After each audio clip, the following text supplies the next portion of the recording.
नहीं बोल रहे हैं? भैया मुंह से कुछ उच्चारोगे तो बातचीत का सिलसिला कुछ आगे बढ़े। अरे यहाँ तो ऐसा लग रहा है हम गला फाड़े जा रहे हैं, सामने वाला मुंह में दही जमा के बैठा है। अरे बहरे, आना डाल कान में निकल गया होगा। हेलो। अरे मैं डिमेलो बोल रहा हूँ, कान की मशीन निकल गई होगी। कैसे गूंगे बहरे लोग हैं यार, फिर भी कम्युनिकेशन का माध्यम टेलीफोन चुनेंगे। हेलो। अरे स्वर्ग सिद्धार्थ है क्या? स्वर्ग तो मैं तुझे देता हूँ।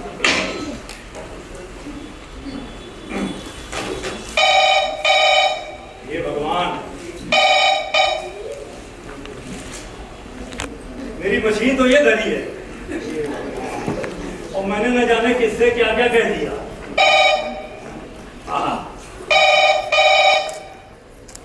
हेलो, आप कौन सा बोल रहे हैं? कान में सुनने की मशीन लगा ली है? जी लगा ली। कौन सा बोल रहे हैं? स्वर्गवासी बोल रहा हूँ जो तुमसे बात करते करते स्वर्ग सिधा गया। माफ कीजिएगा, देखिए मैंने न जाने किससे क्या क्या कह दिया। आप कौन सा बोल रहे हैं? डिमेलो बोल रहा हूँ। अरे आज आपने पेमेंट देने को कहा था, कब भेज दूं लड़के को? डिमेलो, अभी मेरे पास 8,000 रुपए, अब शाम तक 10,000 तो हुई। 10,000? 10,000 से काम नहीं चलेगा बाबा अंकल, आज पूरे 25,000 चाहिए। मैं स्वयं लेने आ रहा हूँ, वो तैयार रखना, समझे अंकल?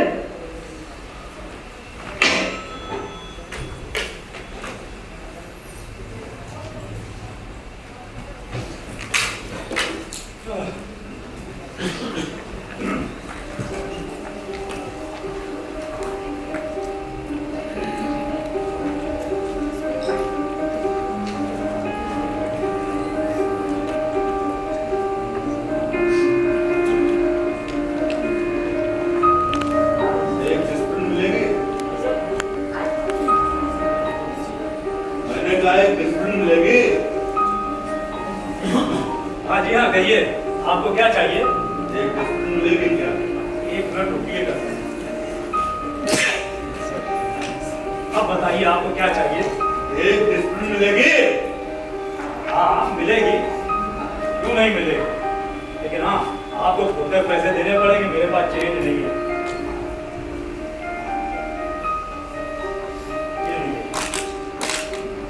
एक गिलास पानी भी दीजिएगा तो दर्द सब पता है।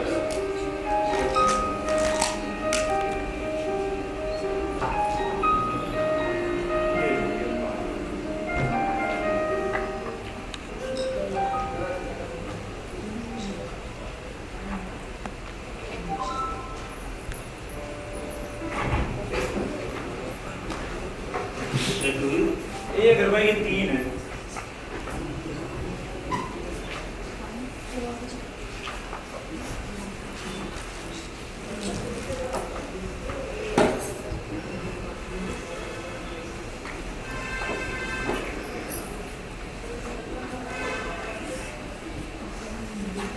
कोई बात नहीं, नहीं निकल ले तो कोई हाथ दे दो।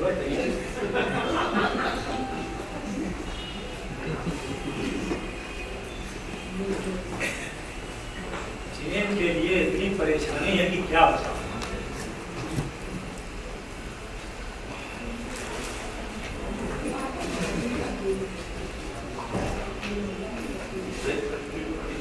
महंगा क्या करिए? सर कह रहा हूँ ना, मेरे पास चेंज नहीं है। इन्हें रहने दीजिए, चेंज ना हो तो कोई बात नहीं। दरअसल इंटरनेट पर एक साइट है, उससे मुझे आपकी दुकान का पता चला। रत्नेश बाबा आपने? जी हाँ, मैं ही हूँ।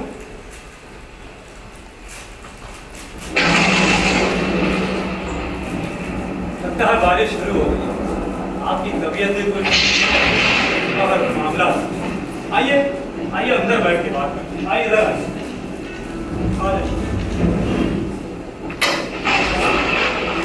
आइए, बैठिए।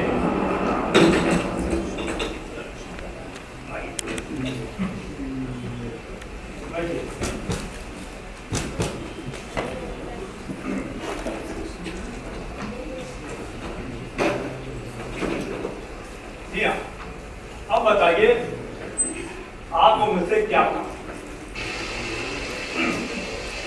यदि रत्नेश बाबा आपने तो फिर आप अच्छी तरह से जानते हो मुझे आपसे क्या काम। खुलकर बोलिए, मैं सुन रहा हूँ।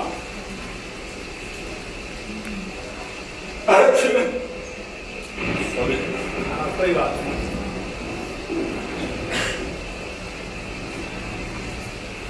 मैंने सुना है आपके पास कई किस्म के जहर का अच्छा खासा स्टॉक है। साइलेंट टेस्ट के एक्सपर्ट माने जाते हैं। देखिए साहब, मैंने खुद ऐसा कोई विज्ञापन नहीं किया है, लेकिन लोग फिर भी मेरी तारीफ करते हैं तो मैं क्या कह सकता हूँ। वैसे लोग कहते सही, आप क्या खिदमत चाहते हैं ये बताइए। क्या आपके पास कोई ऐसा भी जहर होगा जो पीने के 2 घंटे बाद में अपना असर दिखाए और पीने पर पता ही न चले? है ना, बहुत है। लेकिन पहले आप ये बताइए, आप किसकी हत्या करना चाहते हैं? हत्या? आप कैसे कह सकते मैं किसी की हत्या ही करना चाहता हूँ? अब आप हत्या करने वाला तो जहर की ऐसी चॉइस तो बताएगा। हाँ, हत्या ही करना चाहता हूँ। चूहे बहुत हो गए। चूहों के लिए जहर खरीदना। सिर्फ चूहों को मारने के लिए आप कितना स्पेसिफिक जहर खरीदना चाहते हैं? हाँ, और मामूली सी जरूरत के लिए आपने इंटरनेट पर इतनी मगजमारी की और मुझे ढूंढते हुए यहाँ तक चले आए। हाँ, कमाल। तो कमाल होने वाली कौन सी बात है? जहाँ तक मैं समझता हूँ, कम से कम 70 प्रकार की कंपनियां चूहा मार रहे हैं। उसके अलावा पेस्ट और इंसेक्ट कंट्रोल वाली कंपनियां भी मौजूद हैं।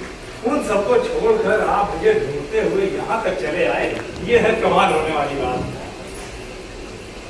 अच्छा, एक बात तो आप मानते हैं ना, आप किसी जानवर को मारने के लिए ही जहर खरीदना चाहते हैं? हाँ हाँ, एग्जैक्टली। और वो जानवर 2 पैरों वाला है? नहीं तो आपको ये सब बताना जरूरी तो नहीं। आपको नहीं बेचना तो मत बेचो, मैं ठिकाना बदल देता हूँ। ठिकाने के साथ आप इरादा भी बदल दीजिएगा। मतलब जहर की जैसी केस आप चाहते हैं, वो आपको मेरे अलावा इस शहर में तो क्या, आसपास के शहरों में भी नहीं मिलेगी। मुझे समझ में नहीं आता आपको इतनी उत्सुकता क्यों? पता नहीं अब हर बात को क्यों इतना पूरे हैं। आप नाराज क्यों हो रहे सर? मेरे पूछने का मकसद सिर्फ इतना है, अगर जानवर की किस्म जुदा हुई तो जहर की किस्म भी जुदा हो। अब मारना किसी ने मुझे ये तो पता चले, मेरा स्पेशलाइजेशन इसी बात पर तो है, और इसीलिए आपने इंटरनेट पर इतनी खोज की है। तो ये बात है, आम इंसान को ही मारना चाहता हूँ। आप बराए मेहरबानी ये भी बता दीजिए कि सब्जेक्ट की जात क्या है? शहर के लिए भी आरक्षण है क्या? नहीं नहीं सर, मेरा मतलब है सब्जेक्ट आदम है या हवा? क्या सब्जेक्ट नर है या मादा? तुम्हारा मतलब जहर नर के लिए जुदा होता, मादा लिए जुदा?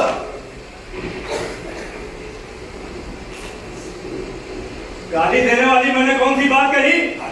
मैंने कब तुम्हें गाली दे दी? 45 साल से मैं ये बिजनेस कर रहा हूँ। इस धंधे में मुझे लोगों ने कुत्ता कहा, कमीना कहा, अरे हरामखोर, हरामजादा तक कहा, लेकिन ऐसी गाली कभी किसी ने नहीं दी। और मैंने ऐसा क्या कर दिया?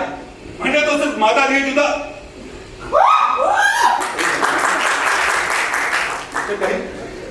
मशीन सुधारी अपनी। देखिए, मैंने आपको कोई गाली नहीं दी। मैंने आज तक कभी किसी को गाली नहीं दी, तो अब कैसे दे सकता हूँ? मैं कभी गाली दे ही नहीं सकता। इंसान के असल स्वभाव का पता विपरीत परिस्थितियों में चलता है।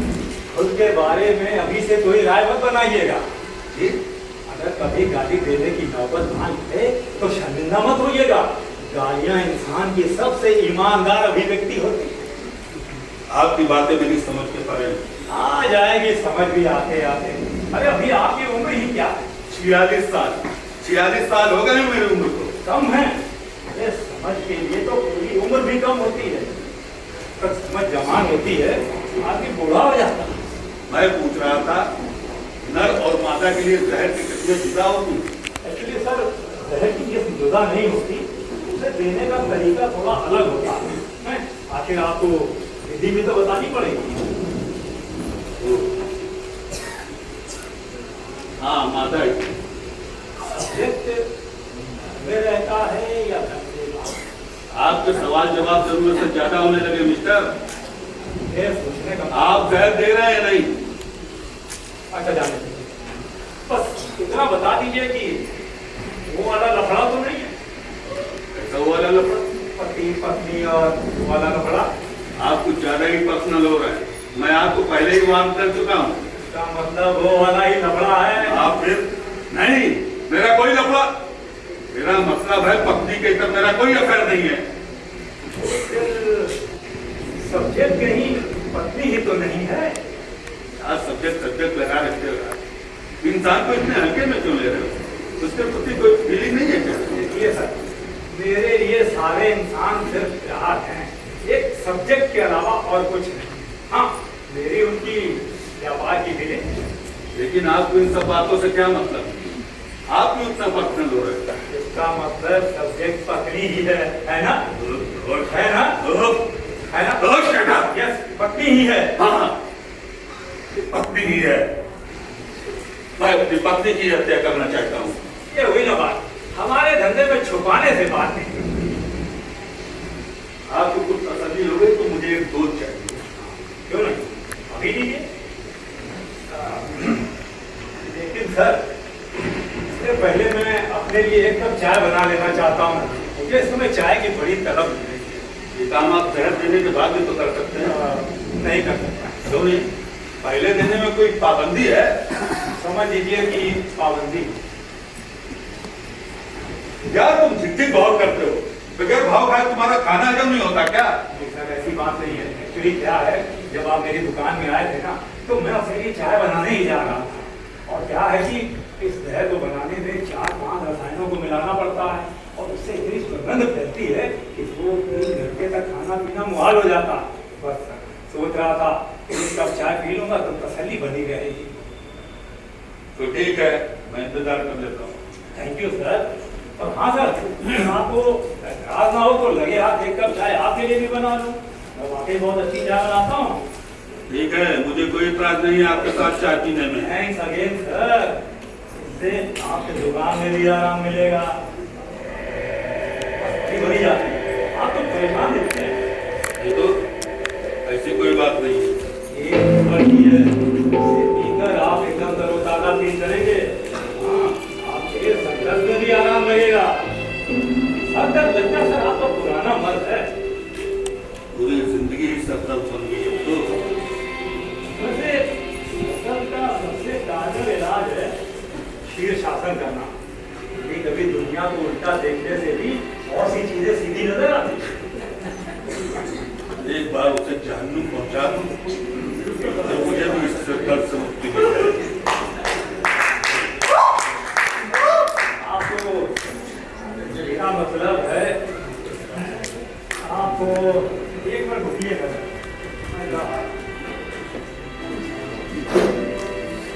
आपको मैं कह रहा था, आपको पहली बार कब एहसास हुआ कि आपकी पत्नी का कहीं अफेयर है?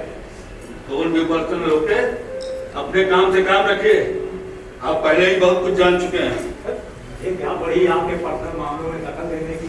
मैं तो बस यूं ही। नहीं, उसका कहीं कोई असर नहीं है और हमारे बीच वैसी कोई बात नहीं है। ये तो फिर आपको प्रिकॉशन रखना था ना सर।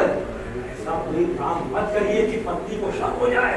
ये अपने सारे लड़के शहर के बाहर निपटा देने चाहिए। यार आपको प्रॉब्लम क्या है? बीवी में कहीं लफड़ा नहीं ढूंढ सके तो मुझे ही लफड़ेबाज बना दिया। पति पत्नी के झगड़ों का कारण हमेशा तीसरा ही नहीं होता।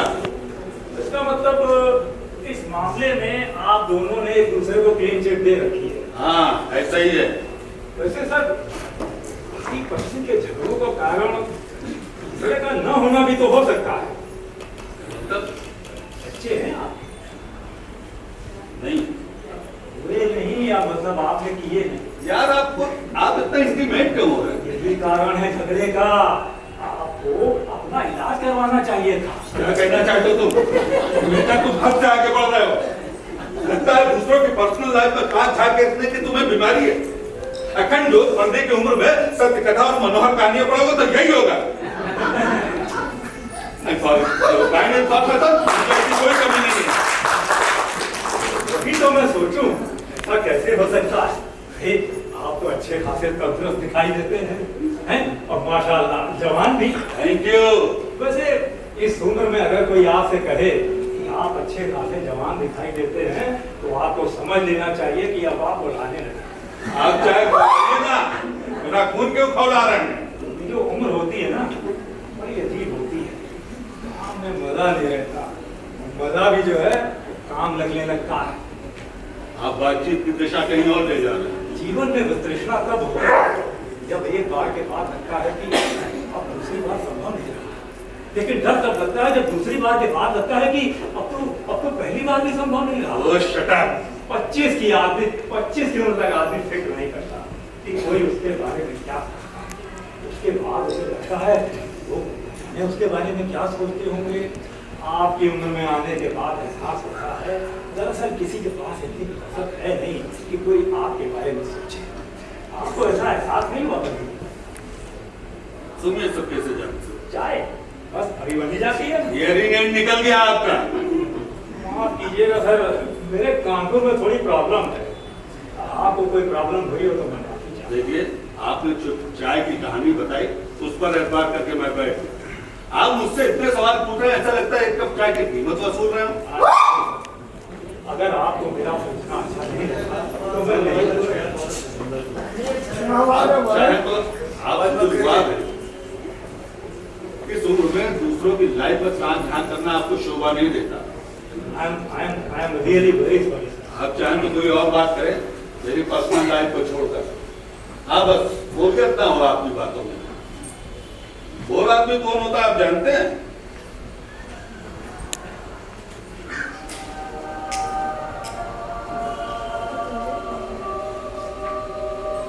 जिसके पास बोलने के लिए कुछ नहीं होता फिर भी बोलता है। मैं आपकी बात का पुरजोर समर्थन करता हूँ।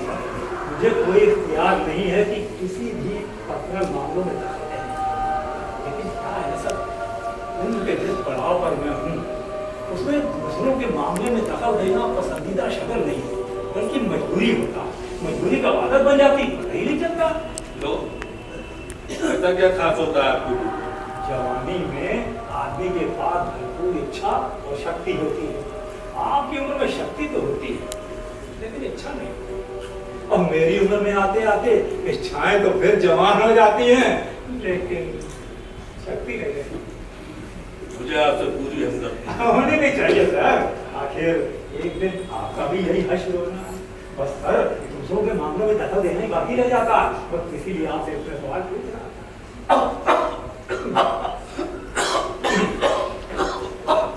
ये सिगरेट आपको सूट नहीं करती सर, आप ये मेरी वाली पिया करिए, ये बीड़ी पिया करिए।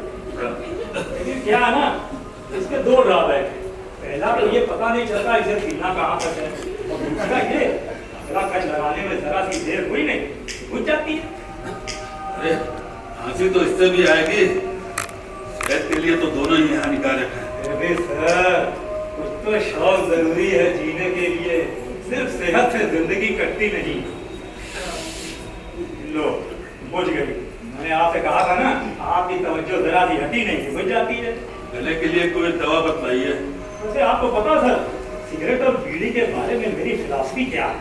अरे भाई मेरे गले के खराश का कुछ इलाज बताइए। सिगरेट जो होती है ना वो बीड़ी के समान होती है, एक बार सुलगा कर होठों से लगाओ तो आखिरी दम तक सुलगती है। और बीड़ी प्रेमिका की तरह होती है, आपकी तवज्जो जरा सी हटी नहीं बुझ जाती है। वैसे सर सिगरेट के बारे में मेरी एक राय और है। हियरिंग एंड निकल गया आपका। अच्छा माफ कीजिएगा, आप कुछ कह रहे थे? मेरे गले के खराश का कुछ उपाय बताइए। अच्छा अभी लीजिए, रुकिए।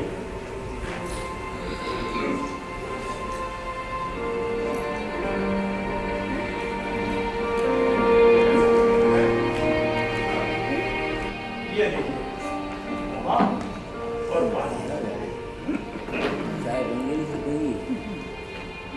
ना तो आप ये दवा खाइए और पानी पीजिए। वैसे गले की खराश का सबसे कारगर इलाज है गरारे करना। गरारे करने का दूसरा फायदा ये है कि आपको पता लग जाता है कि आपके गले में कहीं लीकेज तो नहीं है। नहीं सर, गले की खराश से निजात पानी है तो आइंदा सिगरेट से तौबा कीजिए। यही तो मैं नहीं चाहता। डस्ट और स्मोकिंग से एलर्जी है। शादी के कुछ सालों तक बीबी मेरे हेल्थ और आदतों के प्रति बहुत कॉन्शियस थी, मेरा बहुत ख्याल रखती थी। मेरा सिगरेट पीना उसे सख्त नापसंद था। अरे, तो सिगरेट आपने छोड़ दी होती है? अरे छोड़ ही दी होती, मैं खुद इस नाम पूरा तो पीछा छुड़ाना चाहता था, लेकिन एक तरीका होता सिगरेट छुड़वाने का। कोई जोर जबरदस्ती मेरी आजादी को छीने मुझे पसंद नहीं। मेरी माँ मेरी इस आदत को नहीं छुड़ा सकी, मेरी पत्नी 4 माह में कैसे छुड़ा सकती है? बोलिए, जिस औरत ने मुझे इतने साल पाला पोसा उसे हरा दो, उस औरत से जो अभी अभी मेरी बीवी बनी है, हो ही नहीं सकता। फिर भी सर, तो फायदा तो आपका ही होता है ना। अरे मैं समझता हूँ इन सब बातों को, लेकिन कोई जोर जबरदस्ती मुझ पर हावी हो, मुझे अपने हिसाब से ढालने की कोशिश करे, ये मुझे बिल्कुल भी बर्दाश्त नहीं। मुझे लगता किसी से प्रेम करो तो कोई शर्त, कोई कंडीशन नहीं रखनी चाहिए। हम रिश्तों में बंधे जरूर होते हैं, लेकिन रिश्तों की कैद नहीं होती। सर, आपकी पत्नी आपकी सेहत के लिए फिक्रमंद थी। थी, मैं मानता हूँ, लेकिन उससे ज्यादा वो मुझे हराने की ख्वाहिशमंद थी। मुझ पर बॉसिंग की जिद थी। वो मेरे स्ट्रगल के दिन थे। एक छोटा सा बिजनेस शुरू किया था मैंने, वाटर प्यूरिफाइंग। वो जो एक मशीन होती है ना, जो पानी को पीने लायक बनाती है, उसका कितना भटकना पड़ा था मुझे। फैक्ट्री खोलने के लिए पहले जिला उद्योग और बैंकों के चक्कर काटे, लोन मिला तो इलेक्ट्रिसिटी बोर्ड और कारपोरेशन के चक्कर काटे, माल बना तो बेचना मुश्किल। उस जमाने में आम आदमी बेचारा घर में नल नहीं लगवा पाता था, प्यूरिफाइंग मशीन कैसे लगवाता? तो मैंने बंदों के दरवाजे खटखटाने शुरू कर दिए। मैं एक फैक्ट्री का मालिक, जिसके नीचे 15 आदमी काम करते हो, उससे ये बंगले वाले उनकी गोरी चिट्टी मैदे की लोई जैसी में ऐसा व्यवहार करते जैसे मैं सारा कोई सेल्समैन हूं। एक भी मशीन नहीं मिली साहब। फिर सरकारी दफ्तरों में इसे बेचने का प्रयास किया। अफसरों के सारे नखरे सहने के बाद उनकी फरमाइश ISI मार्क की होती। हर जगह से हारता हुआ घर लौटता तो पत्नी भी हराने की जिद लिए मिलती। आज कितनी मशीन बिकी, क्या प्रोग्रेस हुई की जगह सवाल होते, आज कितनी सिगरेट पी, और बस झगड़ा शुरू। हम अपनी ऐसी तैसी कराते फिरे, उसको सिगरेट की पड़ी रहती। सिगरेट उतना कलेजा नहीं जलाती होगी जितना उसकी रोज रोज की चिपचिप जलाती थी। जब आपको पता था आपकी स्मोकिंग की वजह से घर में कलह होती है, अरे तो फिर आप पीते ही क्यों? अरे यार, कोई शौक से नहीं पीता था, आदत से मजबूर था। उसे घर में स्मोकिंग से परेशानी थी। चलो मान लिया कैसे स्मोकिंग में सेहत के लिए नुकसानदायक है। मैं कहते बाहर स्मोकिंग करने लगा तो उसको स्वाद पर बेच रहा। उसका मन रखने के लिए झूठ बोल दो तो वो मुंह सूंघती थी। महंगे से महंगे माउथ फ्रेशनर, स्प्रे, पान मसाला खाने लगा तो सारे दांत पीले दिखने लगे। मुंह के दुर्गंध का उपाय भूल गया तो पट्टी हाथ सूंघने लगी, तो पान के डंठल उंगलियों पर रगड़ता रहने लगा। ऐसा नहीं है कि मैंने झगड़ों को टालने का प्रयास न किया, महंगे से महंगे जतन किए, जबकि उस दौर में मेरी आर्थिक स्थिति डामाडोल थी। पहले खर्च सिगरेट पर होता था, अब उसकी दुर्गंध को मिटाने के टोटकों पर भी होने लगा। सिगरेट छोड़ देना इन सब से ज्यादा आसान होता। तो छोड़ देता, उसके कहने से छोड़ देता, तो मैं उसका गुलाम हूं। आपकी वाइफ की हाइट कितनी होगी? लंबाई इतनी करीब था, 3 फुट की। मैंने इतना कहा 5 फुट 5 इंच। आपको 4 इंच सिगरेट की गुलामी मंजूर है, लेकिन 5 फीट 5 इंच की आपकी पत्नी जरा सी बॉसिंग करे आपको बर्दाश्त नहीं। आप मेरी फीलिंग कभी नहीं समझ पाएंगे। यहाँ बात सिर्फ सिगरेट की नहीं है। मेरी अपनी नौजवानी के समय से इच्छा थी कि मेरे पास एक फरारी कार खुली छत पर, जिस पर हम मियां बीवी लॉन्ग ड्राइव पर जाएं। मधुर संगीत की धुन पर मैं स्लोली कार चलाऊं, एक हाथ से स्टीयरिंग संभालूं और एक हाथ से बीवी का कंधा सहलाऊं, और होठों पर सुलगती सिगरेट। वाह, क्या रोमांटिक ड्रीम था सर। ऐसे में अगर आप अपनी पत्नी को किस करते तो शायद ये सदी का हॉटेस्ट किस होता। फिर क्या हुआ सर, वो रोमांटिक ड्रीम पूरा हुआ या नहीं? हुआ। उस सपने को पूरा करने में जिंदगी कार से भी तेज रफ्तार से भागती रही। आज मेरे पास हो तो पैसा है, प्रॉपर्टी है, कर्ज लेने के लिए जिन बैंकों के चक्कर काटा करता था, आज उन बैंकों का ब्रांच मैनेजर उठकर मेरा स्वागत करता है। विडंबना किसे कहते हैं आप जानते हैं? विडंबना? विडंबना? विडंबना बोले तो आप रुमाल उसी दिन घर बुलाते हैं जिस दिन आपको बहुत जुकाम लगा। मैं उस विडंबना की बात नहीं कर रहा हूँ। तो फिर आपको यदि बैंक से कर्ज लेना हो तो पहले आपको ये शो करना होता है दरअसल आपको कर्ज की जरूरत नहीं। जब हम पाई को मोहताज थे तो बैंकों ने मुझे कोई भाव नहीं दिया। आज मेरी हड्डी गर्म है तो बैंकों में होड़ लगी हुई मुझे कर्ज देने की। इसे कहते हैं विडंबना। सर, आपके रोमांटिक ड्रीम का क्या हुआ? हाँ, मैं वही बता रहा था। आज मेरे पास फरारी कार है, खुली छत वाली, जैसे मैंने सोचा था। बगल की सीट पर पत्नी भी बैठती है। देखिए, दोनों हाथ स्टीयरिंग पर होते और होठों पर सिगरेट नहीं होती। अरे सर, तो बातों बातों में चाय तो भूल ही गया। सर, आप चीनी कितनी लेंगे? बस आप 30 स्पून। मुझे मीठे की अब कोई चाह नहीं। लेकिन मुझे तो मीठा बहुत पसंद है सर। लेकिन परहेज करना मेरी मजबूरी है। बस 1 minute sir.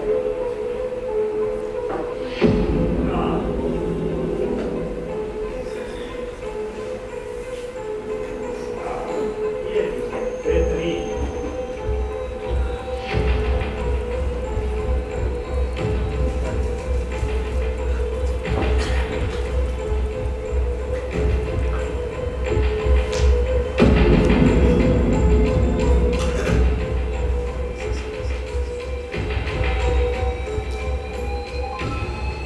Sugar free tablet, मैं डायबिटिक हूँ ना।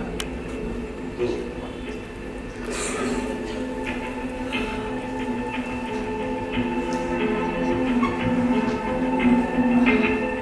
ये लीजिए गर्मा गर्म चाय। वैसे सर, कितने साल हो गए आपकी शादी को? आज ही 25 साल पूरे हुए। आज हमारी शादी की सिलवर जुबली है। Happy wedding anniversary. I am sorry sir, I am really very sorry. It's okay.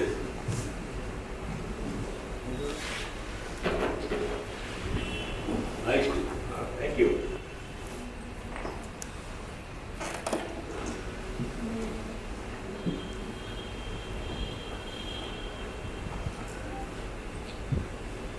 Internet का बड़ी चतुराई से उपयोग किया आपने। कोई सोच भी नहीं सकता मामूली से दिखने वाले बुढ़े आदमी के अंदर इतना जीनियस इंसान छिपा बैठा होगा।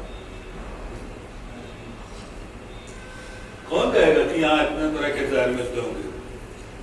एक एक अच्छा खास फॉर्म से लिखा है, सभी को एक साथ जोड़कर पढ़ो तो पावा एजेंसी अजंता स्क्वायर राजनगर बन जाता है। भाई वाह, कमाल की टेक्निक है। किसी को शक भी नहीं होता और विज्ञापन भी हो जाता है। देखिए सर, मैं तो बहुत मामूली हैसियत वाला आदमी हूँ। मैं तो ज्यादा जानता भी नहीं इंटरनेट के बारे में। बस इतना पता है कि सूचनाओं का अथाह समंदर है और दूसरी तरफ सड़े गले अश्लील कचरे का गटर है। एक साथ दोनों स्वर्ग और नरक का संगम है।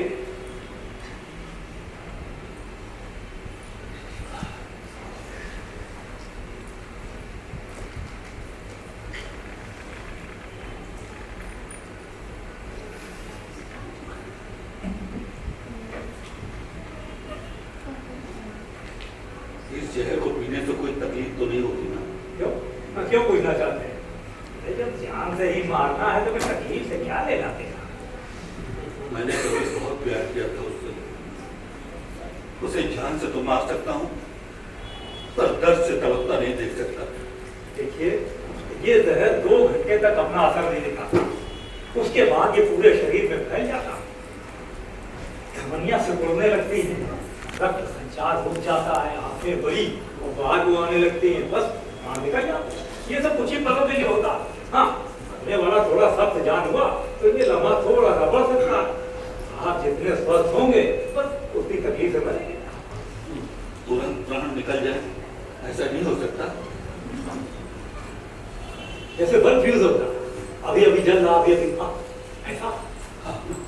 वैसा ही वो जब मरे तो मरने के बाद भी हैरान होती रहे कि मैं मरी कैसे। लेकिन मैं ये नहीं चाहता कि मरने के बाद उसकी आत्मा को ये बोझ रहे कि कितनी मुश्किल से निकल पाए थे प्राण। आप जब भी उनकी हत्या करना चाहें तो रात में सोने से पहले किसी भी चीज में मिलाकर दे दीजिएगा।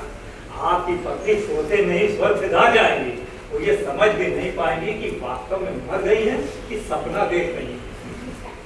वैसे सर कसाई चाकू चाहे जितना पहना कर ले, लेकिन गला बेचते समय थोड़ी तकलीफ तो होती है। अब तकलीफ से डरने लगे तो फिर कर चुके हत्या। आप अपनी पत्नी को बहुत प्यार करते हैं। बेपनाह मोहब्बत थी मुझे उससे, दीवानगी की हद तक चाहता था मैं उसको। हमारा प्यार उस दौर की सबसे चर्चित लव स्टोरी थी। शहर के हर बच्चे बूढ़े की जबान पर बस हमारा ही नाम था। किताबों में छुपा कर रखा वो सूखा गुलाब तो देखा होगा कभी याद। मुझे याद है फरवरी का वो गुलाबी दिन, यानी वैलेंटाइन डे, जब ग्रीटिंग कार्ड के साथ उसने वो गुलाब दिया था। क्या दिन थे साहब वो दिन।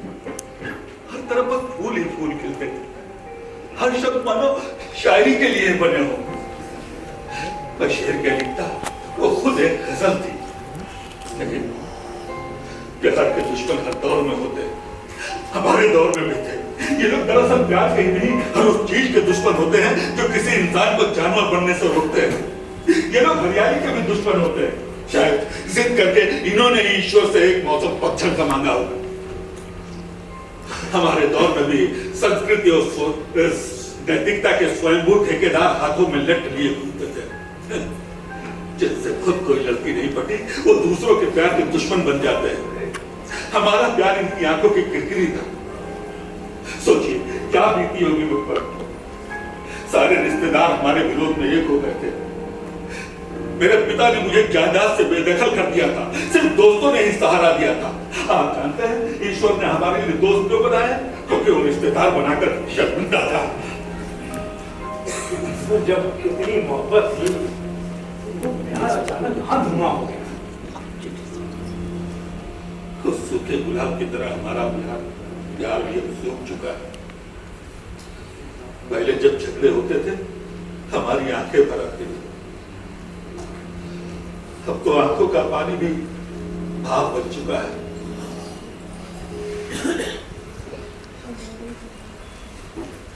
वैसे सर सिगरेट के बारे में मेरी एक राय और है। सिगरेट तंबाकू से भरी कागज की उस नली को कहते हैं जिसके एक सिरे पर आग और दूसरे सिरे पर बेवकूफ होता। मतलब मैं बेवकूफ लगता हूँ आपको? जिस सिगरेट ने आपकी गलती फूंक दी, जिस सिगरेट ने आपका प्यार झुलसा दिया, उसे आप अभी भी होठों से लगाए हुए हैं। आपको क्या लगता है सिर्फ सिगरेट ही हमारे झगड़े की असल जड़ है? तो और क्या कारण हो सकता है? कोई एक कारण नहीं होता। मामले आपस में यूं उलझे रहते हैं कि सिरा ही समझ में नहीं आता। झगड़ा ऐसा ही नहीं बढ़ जाता। हमें अपने बिजनेस के लिए पैसों की जरूरत पड़ती थी।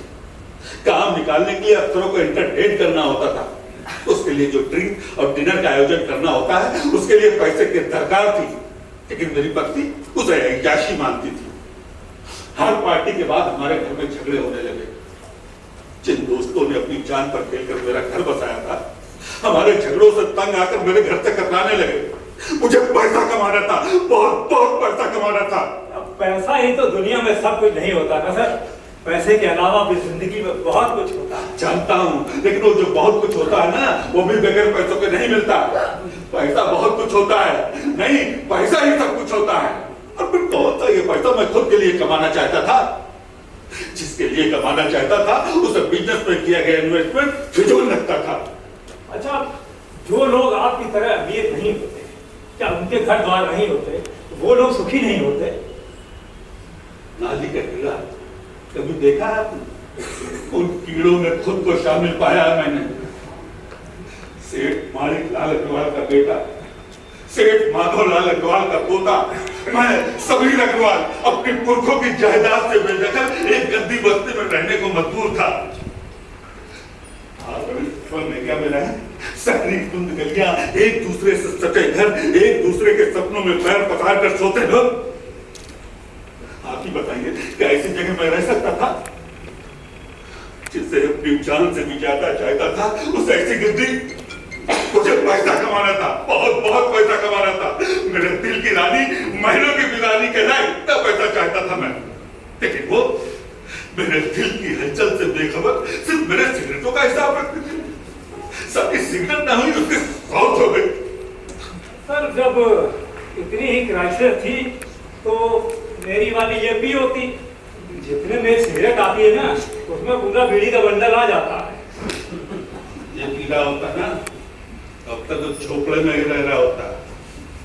बड़ा कमाने के लिए बड़ा सोचना पड़ता है, बड़ा इन्वेस्टमेंट करना होता है।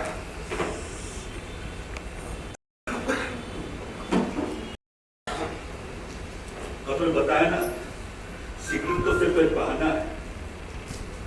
हमारे झगड़े की असल वजह कुछ और ही थी। हम दोनों के घर वालों ने हमसे मुंह मोड़ लिया था। कभी उन्होंने पलट कर भी नहीं देखा कि हम जिंदा हैं या मर गए। फिर भी साहब, पत्नी मायके के तारीखों के कसीदे पढ़ा करती। अरे सर ये तो हर औरत की आदत होती है। कभी कभी लगता है कि आदम इस दुनिया का सबसे सुखी मर्द रहा होगा। कम से कम उसकी औरत अपने मायके के तारीखों के पुल तो नहीं बांधती होगी। जब तक हम गरीब है साले हमारे घर की ड्योरी नहीं मानते थे। आज मैं करोड़पति हूँ तो हमारे बंगले पर पड़े रहते हैं। मैं कुछ बोलता नहीं हूँ, लेकिन जब उनको अपने ही घर में मजे मारते देखता हूँ ना तो तन बदन में आग लग जाती है। शादी लड़की थी। उन दिनों हमारी सुध नहीं होती। जब हम 2 दिन में थे तब हमसे हमारा हाथ पूछा होता तो उनको अपने माँ बाप जितना सम्मान देता। जब हम दर की ठोकरें खा रहे थे, हमें उनके सहारे की जरूरत थी तो उनका व्यवहार क्या था? जहर मुझे तीर चलाते थे अपने शब्दों के। सिगरेट बीबी के समान होती है और खांसी ससुरालियों की तरह। आपके घर वाले अगर आपसे मिलना जुलना शुरू कर देते तब शायद आप ऐसे विचार करें। जब उसे मालूम था कि मेरे घर वालों ने मुझे अभी तक एक्सेप्ट नहीं किया है तो अपने मायके वालों को क्यों घर में घुसड़ रही थी? आपकी गर्दिशों में कभी खांसी नहीं आई आपको? क्या? उन दिनों आए थे ससुराली आपके घर? आए थे साले एहसान जताने, मुझे जलील करने। नाती होने की खबर सुनकर आए थे हमारे झोपड़े पर। आते ही रोना शुरू कर दिया। इस बात पर खुश नहीं थे कि उनके वंशवेल में एक फूल है और खिला है। इस बात पर हैरान थे कि फूल कीचड़ में क्यों खिला है। इस बात की खुशी नहीं थी कि ये उनका अपना ही खून है। इस बात पर दुखी थे कि बच्चा हुआ मेरे जैसा क्यों दिखता है। दूसरी बार उनका मेरे घर आना किसी तूफान से कम नहीं था। मुझे अपने बिजनेस के लिए पैसों की जरूरत थी। घर की रोज रोज की कले से तंग आकर दोस्तों ने किनारा कर दिया। मैं अकेला, बेहारों मदद। मेरी नजर पत्नी के मंगलसूत्र और बच्चे के पाजेब पर पड़ गई। मैंने उसे बेचकर रकम जुटा ली। 4 दिन बाद पत्नी को पता चला तो अच्छा खासा हंगामा हो गया। हम लड़ ही रहे थे कि उसे समय उसके मायके वाले आ गए। फिर क्या था साहब, सबके सब मुझ पर पिल पड़े। मुझे चोर और न जाने क्या क्या इल्जाम लगाने लगे। आप ही बताइए, सोना यदि मुसीबत में काम ना आए तो मिट्टी के अलावा और क्या है? आज तक एहसान गिनाते हैं साले। सर आपने पहले तो खुद को बेऔलाद बताया था। किसी इंसान पर एक साथ कई पंगे पड़ने वाले हो ना तो साला सबसे पहला पंगा वही पड़ता है जो सबसे ज्यादा वाट लगाता हो। उस दिन झगड़े के बाद वो लोग मेरी पत्नी को अपने साथ ले गए। इस शर्त पर कि जिस दिन अपनी जात औकात उनके बराबर बना लूंगा उस दिन हमारी लड़की को ले जाना। बहुत रोया मैं, गिड़गिड़ाया, लेकिन उन्होंने मेरी एक न सुनी। मेरे बच्चे की उम्र उस समय 3 साल की थी। मासूम चेहरा, आंखें किसी फरिश्ते से निश्चल, मुस्कान ऐसी जैसे हजारों फूल खिल गए हो। ये बात हमारे झगड़े की पहले की।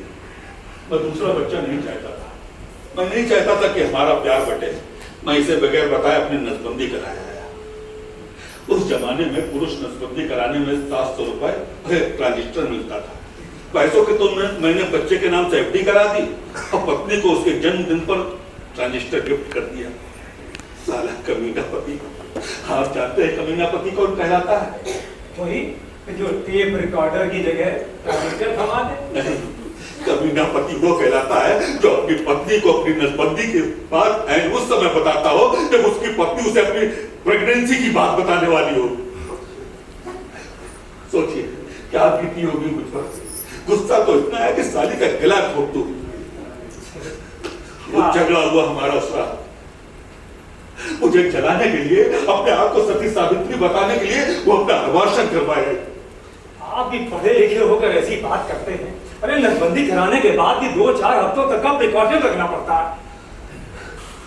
तो उस वक्त मुझे ये बात थोड़ी सूझी थी। वो तो बाद में मुझे अपने डॉक्टर से पता चली, लेकिन तब तक बहुत देर हो चुकी थी। वो आपके पहले बच्चे का क्या हुआ? मैं आपको वही बता रहा था। वो लोग मेरी पत्नी को अपने साथ मायके ले गए। बहुत रोया मैं, गिड़गिड़ाया, फिर भी सारे ले गए। कुछ हफ्तों में बहुत दुखी रहा, फिर अपने बिजनेस में व्यस्त हो गया। किसी बीच मुझे पहला असाइनमेंट मिला, पूरे 10 लाख का। पर तो बात खुशी घर आई थी। मैंने अच्छी कॉलोनी में एक फ्लैट किराए पर उठा लिया। अच्छा मौका आया था अपने ससुरालियों को बताने का, ये देखो इसे कहते हैं कामयाबी। ये देखो I am self made man.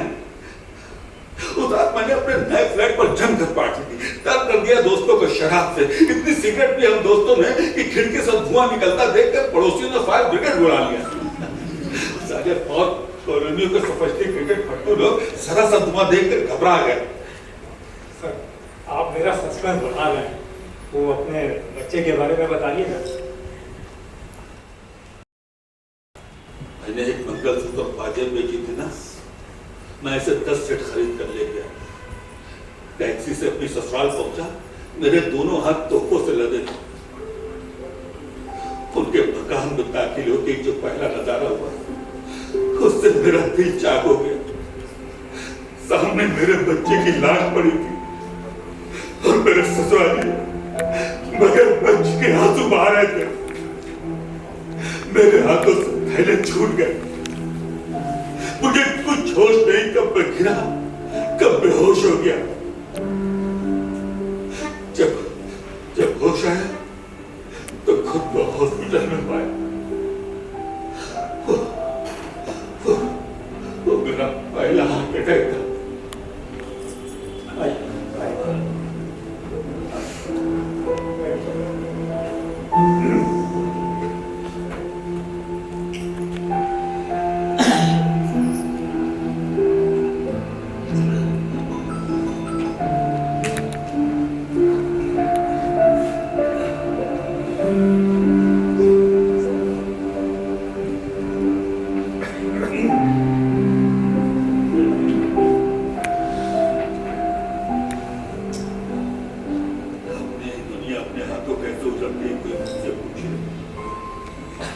भगवान ने एक और मौका दिया था, लेकिन हमारे झगड़ों की वजह से पत्नी अबॉर्शन कराए तो वो भी हाथ से छूट गया। अब इसमें सारी गलती आपकी पत्नी की तो नहीं है, तो आप भी जिम्मेदार हैं। ठीक है, पहली गलती मेरी थी, मेरी गलत फहमी थी, लेकिन उसको इतना ताव दिखाने की क्या जरूरत थी? खुद ही अपनी को गिराया। उसकी दूसरी गलती यह है कि कमबख्त खुद अपनी गोद भी नहीं संभाल पाई। जब उसे मालूम था कि उसके यहाँ खुला अंडरग्राउंड वाटर टैंक है तो बच्चे को अकेला छोड़ा ही क्यों? दुख तो उन्हें भी हुआ होगा ना। माँ को औलाद का दुख पिता से ज्यादा होता है। हाँ, रोती रहती है दिन भर। उसके खिलौनों को आज भी सहेज कर रखे, लेकिन जब उसके मायके वालों को अपने ही घर में मजे मारते देखता हूँ ना, तो साला खून खोल उठता है। पता नहीं किस हद से आते हैं हमारे घर। आपकी एक्चुअल प्रॉब्लम क्या है? आपकी बीवी या आपके इन-लॉज? अगर जब वो आपको इतना ही खटकते तो आप उन्हें अपने घर से क्यों नहीं निकाल भगाते? घर से भगा दूंगा ना तो उन्हें अपनी पल पल होती तरक्की कैसे दिखाऊंगा? अभी खूब दौलत लुटाता उन पर। अभी पिछले महीने सिंगापुर का टूर करवाया। तरक्की के लिए भी दुश्मनों की जरूरत होती है आज। अरे जिन्हें जलाने के लिए कमा रहे हैं उन्हें इस बात का पता ही नहीं है। वो तो आपकी चिड़ का मजा लूट रहे हैं और आप उड़ कर खुश हो रहे हैं। अब ऐसा है तो मैं क्या कर सकता हूँ? आपने कभी अपनी पत्नी से निभाने की कोशिश नहीं की या उन्होंने कभी समझौते की शुरुआत की? समझौता ही तो चल रहा अब तक। पहले बात बात पर मुझसे झगड़ती थी, अब बात सिर्फ हाँ हूं तक सिमटती है। न सिगरेट के लिए लड़ती है, न मेरी लाइफ स्टाइल पर कोई रिएक्ट करती है। मैं हूं या नहीं हूं इसका उसे कोई असर नहीं होता। सर अगर आप बुरा न माने तो कुछ पर्सनल होने की कोशिश करूं। मिस्टर बाबा, अभी कुछ पलों में मैं आपके बहुत क्लोज हो गया, इसलिए नजदीकी से मुझे सफोकेशन होता है।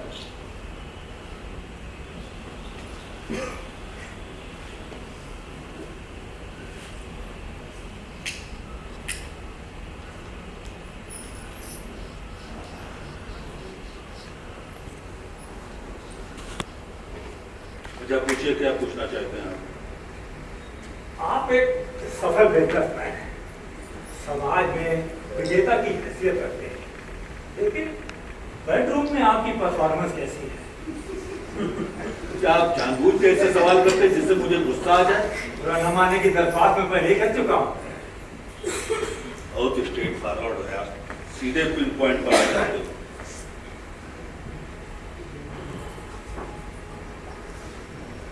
कमाल हो गई, न मुझे गुस्सा आया न मुझे खांसी आई। इतनी देर हम बात करते रहे, आपका हियरिंग एड भी नहीं निकला। अरे हाँ सर, जब सब कुछ इतना अच्छा चल रहा है तो ये बात भी बता दीजिए ना।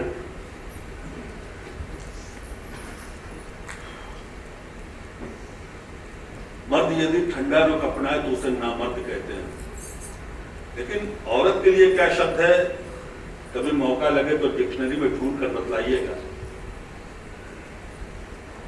पहले उन अंतरंग पलों में उसे सातवें आसमान पर उठता देखता था, उन मुंदी आंखों में लाल डोरे तैरता देखता था, लेकिन एक दिन ऐसे ही पलों में मुझसे कहने लगी इस दीपावली में सीलिंग को भी पेंट करवा लेंगे।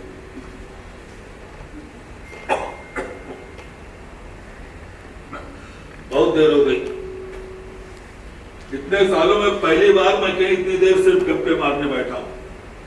अब मुझे इजाजत दीजिए, कितने दिन है जहर के? अभी तो मेरे ख्याल से 12:35 हुए। हे भगवान, थोड़ा सा जहर मुझे भी दे दे, बहुत बुरा फंस गया हूं।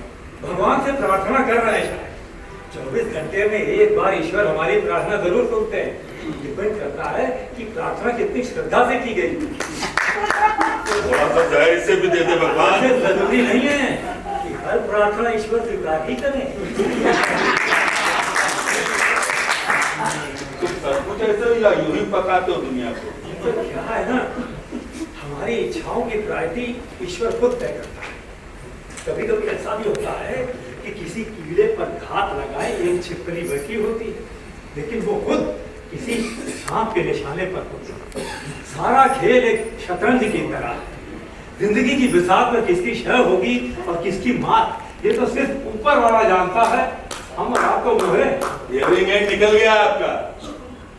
माफ कीजिएगा, आप कहते कुछ है, मैं समझता कुछ। पहले आपको कब एहसास हुआ कि अब आपको सुनाई नहीं देता? ठीक है, 4-5 साल पहले, लेकिन औरों को तो मुझसे पहले हो गया। कितने दाम देने हैं जहर के? एक डोज के 7,000 रुपए। कुछ महंगा नहीं है। इस दुनिया में कोई भी चीज मुफ्त नहीं मिलती सर, बहुत भी नहीं। हर चीज की कीमत वक्त और परिस्थिति के हिसाब से कुदरत खुद तय करती है। आपको केमिस्ट की जगह दार्शनिक शब्द ज्यादा सूट करता है। मैं दार्शनिक केमिस्ट या जहर बेचने वाला हत्यारा दार्शनिक। Anyway,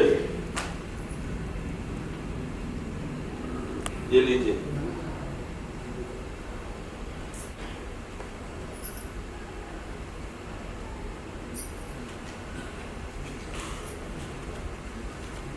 ₹7,000 thank you sir, thank you.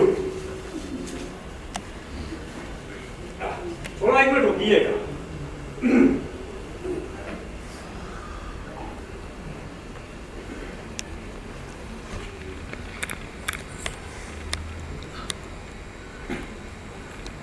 Hello hello, मैं तेज बाबा बोल रहा हूँ।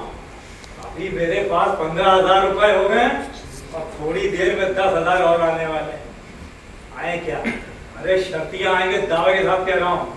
तुम अपने आदमी को 1 घंटे के अंदर अंदर भेज दो। अरे हाँ भेजो यार। Okay bye.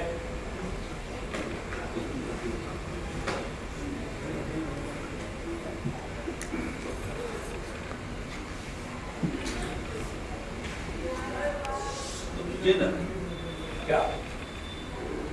अरे जहर और क्या है? वो तो मैं आपको दे चुका है? कब? अरे अभी चाय में डाल के। क्यों मजाक कर रहे हैं? मैं मजाक नहीं कर रहा हूँ। मजाक नहीं तो और क्या? मैं अपने कारोबार में एकदम गंभीर हूँ सर।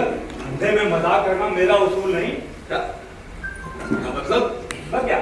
हमने सौदा किया, आपने जहर खरीदा, मैंने बेचा, अब इसमें मजाक वाली तो कोई बात नहीं। तो मैं खुद खाने के लिए थोड़ी खरीद रहा था, मैं तो पत्नी को मारना चाहता था। ये तो क्या फर्क पड़ता है सर?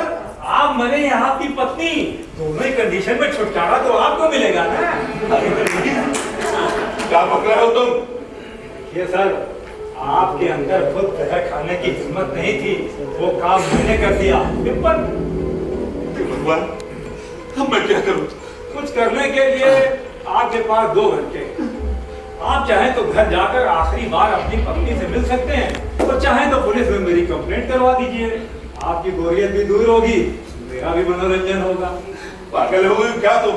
कैसी भड़की की बातें कर रहा हो? मैं पूछता हूँ, यूं धोखेधड़ी जाहिर क्यों किया तुमने मुझे? मैंने तुम्हारा क्या बिगाड़ा था? कुछ नहीं। अरे मैं तो आपको ठीक से जानता तक नहीं हूँ। फिर भी मुझे जहर दे दिया। तो कौन सा आचार संहिता का उल्लंघन कर दिया? 4 आदमी को जहर देने में इंडियन पेनल कोड का कौन सा कानून तोड़ दिया मैंने? सच बताओ, मुझे क्यों मारना चाहते हो? ऐसा कमीना ख्याल आया कैसे तुम्हारे मन में? अगर पता ना साले। मैंने खुद कुछ नहीं किया। फिर किसने करवाया? कौन हत्या करवाना चाहता मेरी? क्या? मैंने आपसे कहा था ना, हमारे प्लान में ईश्वर की मर्जी शामिल रहती है। अरे कीड़े, छिपकली और सांप का कितना अच्छा नक्शा खींच कर समझाया था। सारा खेल तो वो खेल रहा होता है सर। हमारा और आपका दर्जा तो सिर्फ मोटे का है।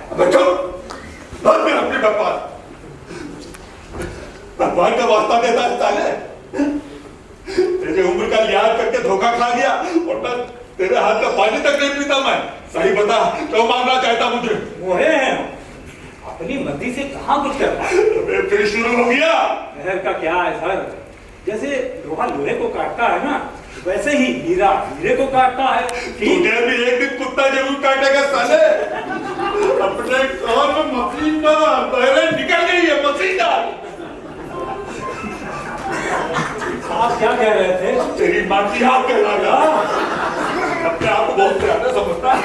तेरी मां क्या कहा था मैंने? इंसान के असल स्वभाव का पता विपरीत परिस्थितियों में चलता है। क्या गुमान था आपको? मैं गाली नहीं देता। अभी तो गालियों के अंताक्षरी खेलने में तैयार है। मुझे जाहिर क्यों किया? क्या मतलब हुआ यूं का? ऐसे ही मन में आया, मर्डर करके देखते, दे दिया जहर। हाँ, इस बहाने जहर का परीक्षण भी हो जाएगा। दिमाग तो नहीं फिर गया तुम्हारा? पागल हो गए हो क्या तुम?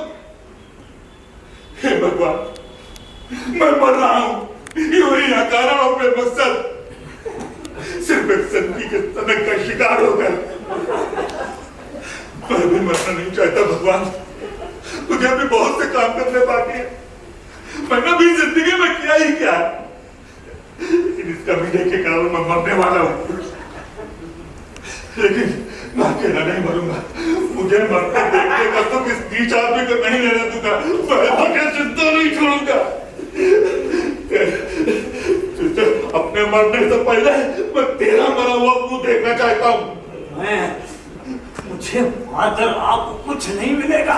मिलेगा क्यों नहीं? कब तक अब ये सुकून तो मिलेगा कि मुझे मारने वाला खुद जहन्नुम पहुंच गया है। आपको भी ये बोझ तो नहीं रहेगा कि तू चैन से जी रहा है। जब मैं तेरा फोटो में ना तेरे मुंह तक मौत की हिचकी तो सुनता दूंगा। अपने चेहरे पर बहुत कदर मेरे दुख को कम कर देगा। मैं अगर मर गया तो आपको जहर का तोड़ कौन बताएगा, जो सिर्फ मुझे मालूम है।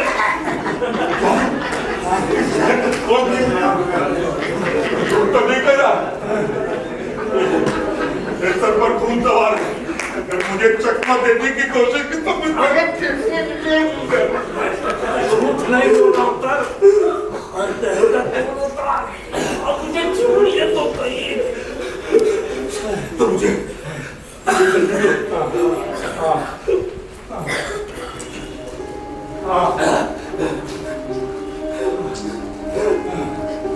क्या हुआ मैं क्यों गया?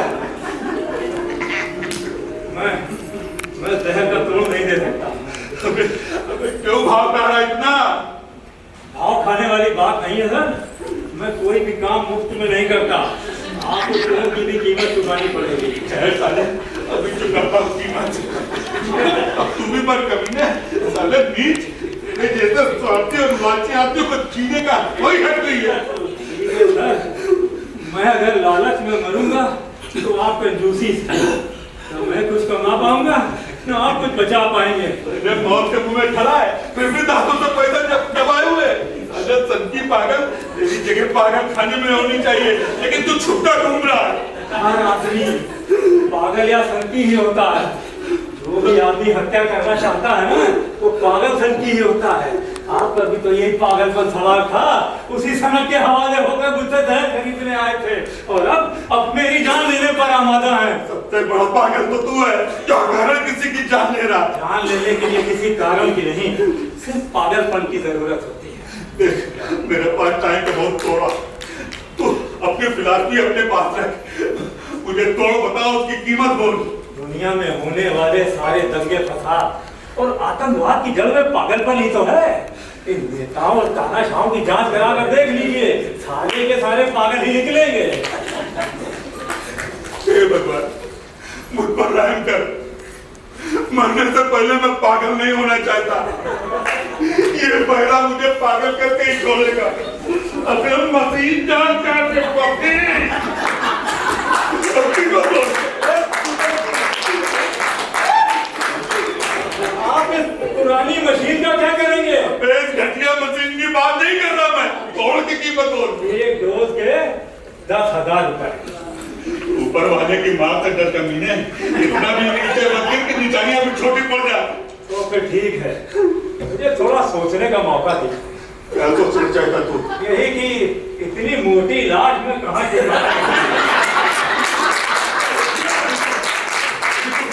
मारने वाला नहीं। अब पीटेंगे तो कीमत और बढ़ जाएगी। तू कीमत सही बोल। 10,000 बहुत ज्यादा होते हैं। पैसा बचाने का ऐसा जुनून मैंने पहले कभी नहीं देखा। मैंने आपको पहले ही बताया, हर चीज की एक कीमत होती है। वो कीमत वक्त और परिस्थिति के हिसाब से कुदरत खुद तय करती है। तो तू अपने आप को कुदरत समझता है? खुदा है तू। आपके लिए तो फिलहाल मैं ही खुदा हूँ। अरे आप मुझे पीट क्यों रहे हैं? मैं कहाँ पीट रहा हूँ? ये तो मुझसे कर रहा है।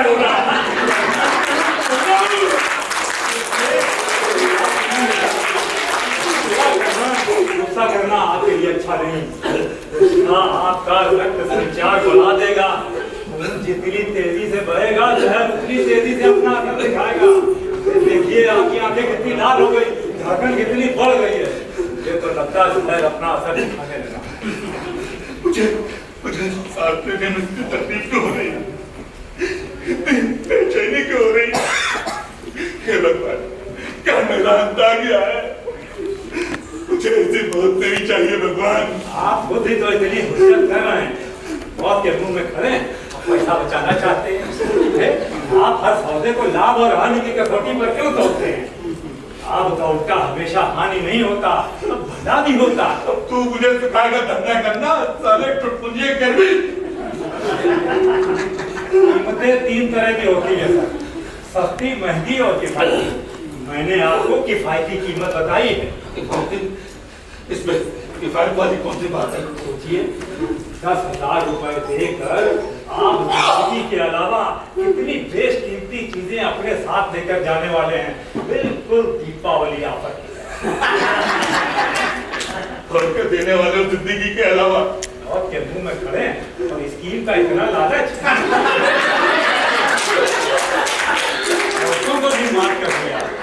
अरे सर, जिंदगी तो अपने आप में एक अनमोल उपहार है। सोचिए, आप 10,000 रुपए देकर क्या क्या लेकर जाने वाले हैं। कल की सुबह, कल की दोपहर, पक्षियों की चहचहाट, सर्दियों की धूप, बारिश का पानी, लता मंगेशकर का गाना, नई वेब सीरीज। बताइए, है कोई ऐसी दुकान जो एक सामान खरीदने पर इतनी सारी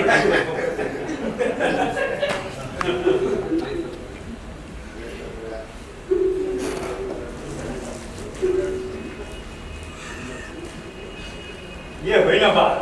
बेकार इतने टाइम जाया सब तो दे दो, मुझे जहर का तोड़। दे देंगे सर, इतनी जल्दी भी क्या है? इतनी जल्दी भी क्या मतलब? अरे मैं मर रहा हूँ, जहर अपना असर दिखाने लगा है। ये जहर 2 घंटे से पहले अपना असर नहीं दिखाता। ये जो सब आपको हो रहा है ना, ये इसके प्री सिम्टम। अगर आप तैश में ना आए होते तो ये सब आपको नहीं हो रहा होता। जल्दी फोन करें। देर क्यों लगा रहा है? अब तो तुम्हें दाम भी मिल चुके हैं, चाहो तो गिन कर देख लो। वो तो मैं गिन लूंगा सर। प्लीज ये जहर का तोड़ दे दो, कुछ पर रहम करो। लगता है आप अपने किए पर शर्मिंदा हैं, मुझसे माफी मांग रहे हैं। मैंने आपको माफ किया, आप भी क्या याद करें? अरे मैं तोड़ मांग रहा हूँ। मैंने आपको सच में माफ कर दिया सर। जब आप सच्चे मन से माफी मांग रहे हैं तो मैं कौन होता हूँ गिला करने वाला? मैं पागल हो जाऊंगा इस पहले के कारण। यह तो मुझे उठा ले, ये इसके कान ठीक कर दे। भगवान से जब भी कुछ मांगिए तो पूरे श्रद्धा और भरोसे के साथ मांगिए, और ईश्वर जब प्रार्थना स्वीकार करे तो उसे मानने का हौसला भी रखिए। क्या मतलब? अभी थोड़ी देर पहले आप भगवान से जहर मांग रहे थे, जब ऊपर वाले ने आपकी सुन ली तो आप हौसला छोड़ देते हैं। तुम सुन सकते हो? ये नाटक किस लिए? अरे बड़ा मजा आता बहरे की एक्टिंग करने में। आप भी एक्टिंग करके देखिए बहरे की। लोगों का व्यवहार और उनके आपके बारे में क्या विचार हैं, इसका बड़ा मजेदार अनुभव होगा आपको। तो सब कुछ कर पा रहे के सामने बता दिया। भगवान को ऐसे ही रोज याद किया होता तो ये दुश्वारियां कब की खत्म हो गई। तुम देर क्यों लगा रहे हो? मुझे जहर का दूध देकर नहीं देते हैं। बस एक शर्त और है। कैसी शर्त? मुझे आपका लिखा हुआ कन्फेशन लेटर चाहिए। Confession letter? बोले तो एक बालिया बयान। बालिया बयान? गाली खा लेना चाहते हो मुझसे? यही कि आप अपनी पत्नी को मारने के लिए मुझसे जहर खरीदने आए थे। ऐसा किस लिए? ताकि निकट भविष्य में अगर आपकी पत्नी को कुछ हो जाए तो मैं आपकी शिकायत पुलिस में कर सकूं। मैं खुद तलाश लूंगा, लेकिन तेरी ब्लैकमेलिंग की शिकार नहीं बनूंगा।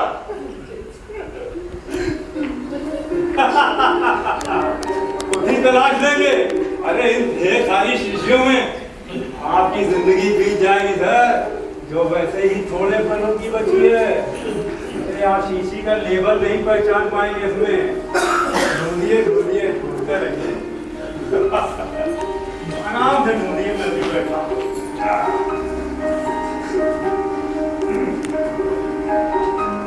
क्या सोच रहे हैं सर? सोचने का आपके पास वक्त नहीं है। आप टाइम अफोर्ड नहीं कर सकते। याद रखिए, आप कल का सूरज नहीं देख पाएंगे। कल की सुबह, दोपहर का खाना, सुबह का अखबार, सर्दियों की धूप, बारिश की चमचम, लता मंगेशकर का गाना, नई वेब सीरीज, आप कुछ नहीं देख पाएंगे। वक्त की ताकत को समझिए और घड़ी की टिक टिक को सुनिए। बस करो, मैं हार गया, मैं तुम्हारी शर्त मानने को तैयार हूँ। ये हुई ना बात, आप जब बहुत करते हैं। ये लीजिए पेपर ओपन, चलिए सब्जी लेने बिता दिए। मैं अपने होशो हवास में अपनी पत्नी को मारने के लिए हवा एजेंसी से शहर खरीदने आया था। साइन तो करिए,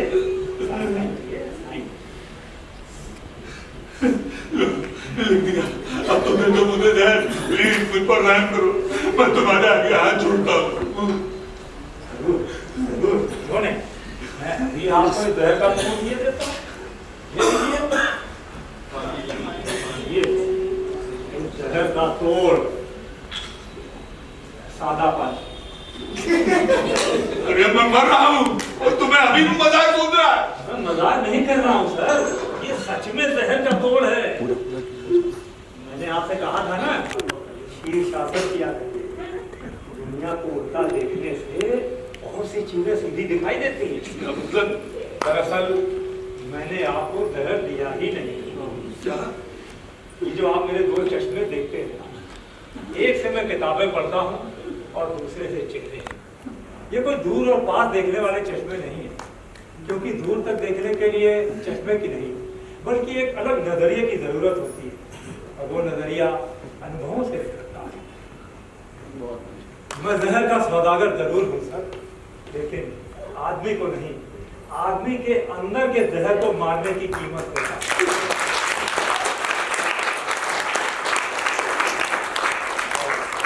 और मुझे लगता है अब तक आपके अंदर का जहर भी मर चुका है। इस काम की आपने वाजिब कीमत चुकाई, मैंने भी आपसे वाजिब कीमत वसूल की।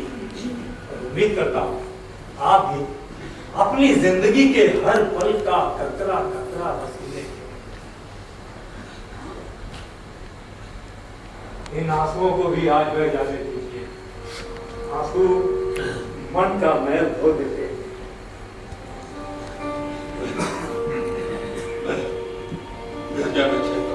Sure.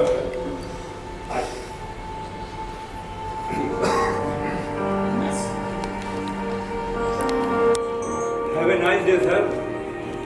Goodbye. Excuse me, sir. एक बात और रह गई है।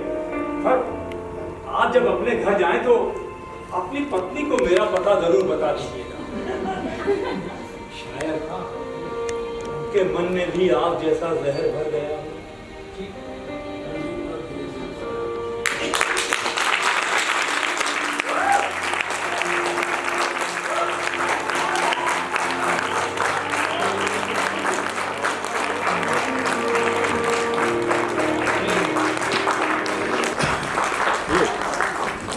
कल चौथे दिन यानी कि कल 2 नाटकों का मंचन होगा।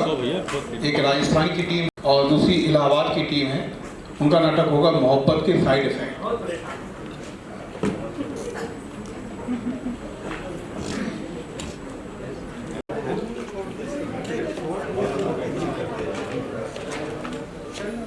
मैं जनरल मालवीय जी से अनुरोध करूंगा कि वो प्रीमियर अनुरोध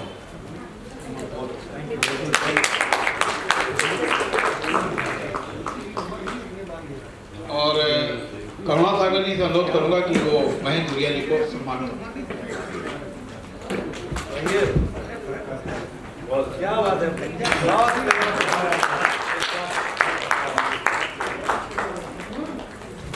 आपने सारा जहर हर लिया।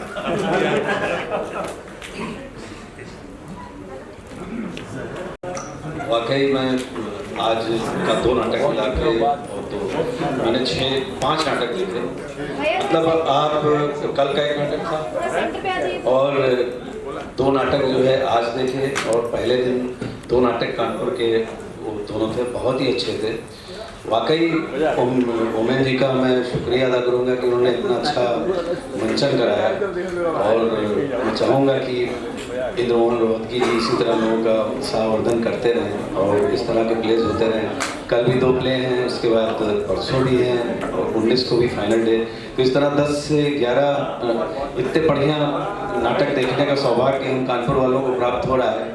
इसके लिए बहुत बहुत धन्यवाद है अनुकृति कला मंडल को और उनके कार्यकर्ताओं को और बाहर से आई सारी टीमों को और अपने लोकल कलाकारों को ढेर सारा मेरा शुभकामनाएं और वो इसी तरह हर वर्ष सफलतापूर्वक आयोजन करें, बहुत अच्छा रहेगा। और ओमिन जी को, डॉक्टर ओमिन जी को बहुत बहुत धन्यवाद, उन्होंने इतना अच्छा हम लोग को सौभाग्य प्राप्त हुआ आपका मंचन देखने का, बहुत बहुत धन्यवाद। मैं जनरल मालवीय जी से अनुरोध करूंगा कि वो एक ये सम्मान पत्र अश्वनी श्रीवास्तव जी मक्खन और मुझे बहुत खुशी है कि देखिए 2 वरिष्ठ साथी हमारे लखनऊ से आए और करुणा सागर जी से मैं अनुरोध करूंगा कुछ